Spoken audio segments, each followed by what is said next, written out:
programang ito ay rated SPG. Striktong patnubay at gabay ng magulang ang kailangan. Maaaring may masiselang tema, lengguwahe, karahasan, sexual, horror o droga na hindi angkop sa mga bata. Magandang araw mga kaibigan, narito naman tayo sa paboritong tang palabas sa channel kung ito, F. Regis Batang Quiapo.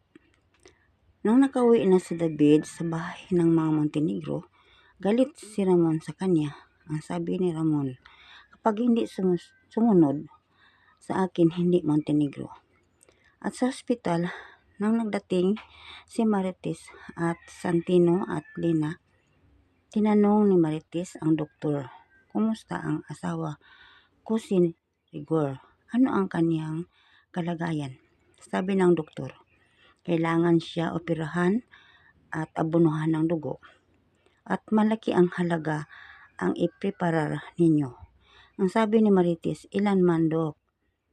150,000. Sige dok, maghanap kami ng pira.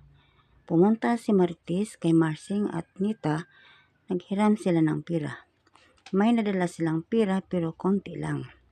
At nagtungo si Marites sa ospital at sinabihan niya ang kasir, Ma'am, magbabayad ako ng pira sa opera ni Rigor.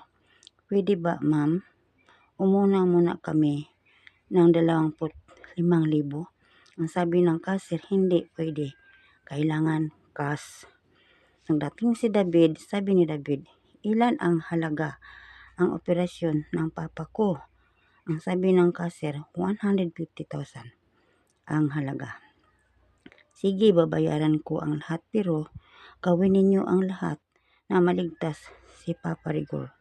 Sa kabilang banda naman, ang mga puganti naghanap kay Tanggol at kasama nila si Marcelo.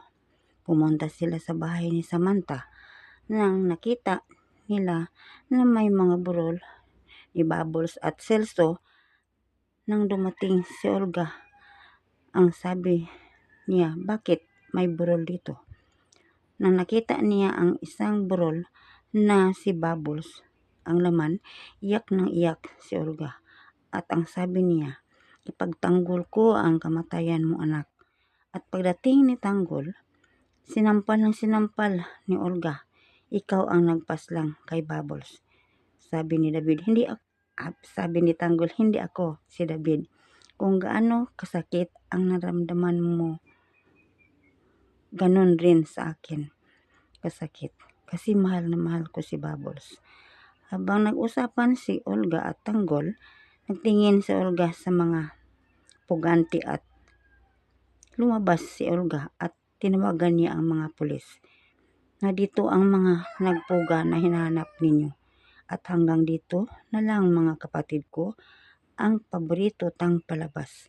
At paki-like, share at subscribe. Maraming salamat.